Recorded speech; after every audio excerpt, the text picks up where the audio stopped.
Let's take a closer look at some of our historical battles here on History for Real. They led us to where we are today in history.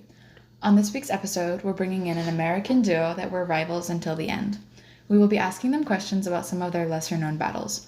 The battles on the discussion table today are the Battle of Cold Harbor and the Battle of Appomattox Courthouse. And with that, let's bring in our first general. Please welcome General Robert E. Lee. Thank you for having me on the show today. It's great to be back. Well, thanks for coming onto the show. Now let's get on our topic for this segment, the Battle of Cold Harbor. How did it happen? What a lovely win for us it was. It all began on May 31st of 1864, when my inferior opponent had many conflicts with us.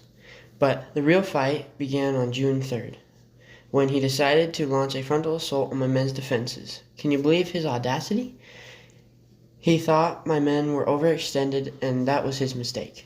We took this delay and worked with it. We summoned reinforcements and improved our fortifications.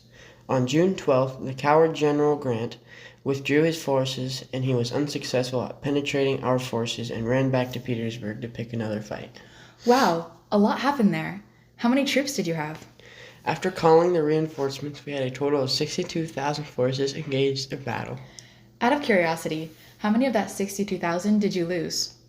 We have no way of knowing for sure. Many of the men were lost, but we estimate about 4,595 Confederate soldiers. Bless their souls. Those men died for their beliefs, an honor they deserved. Well, thank you for coming on the show today. We appreciate you being here. And with that, it's time for our next guest. Welcome back, everyone. We're back from our break, and here we have the Union General Ulysses S. Grant. Thanks for inviting me to the show. What's on the table for today? Well, this may be a sore spot, but we asked you on this segment to discuss the Battle of Cold Harbor. That dreaded battle. We were forced to surrender and flee. I always did regret the last attack on Cold Harbor. We gained nothing, but we suffered so many losses. How many casualties were there exactly?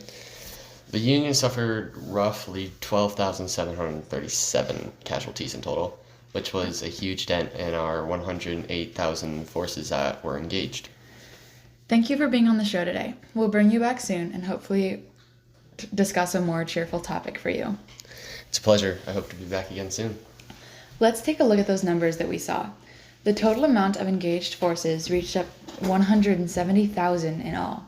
That's crazy. Adding the casualties from both sides gets us a whole 17,332 in total. All those men died for their cause. What brave soldiers. Thanks for watching this segment of History for Real. See you next time.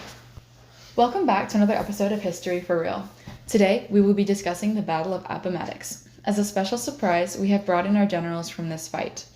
As our first guest, please welcome Ulysses S. Grant. It's good to be back, especially to talk about such an important victory. So walk me through it. What happened? Well, the battle took place in Appomattox, Virginia, on the 9th of April, 1865. The Confederates had started attacking before 8 in the morning. It was too early for me. We had written to them a day or two in advance asking them to surrender.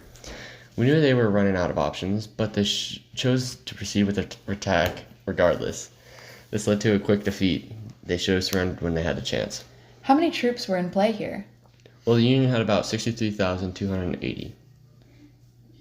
That's quite a bit. Do you know how many were lost? We lost less than 200 men.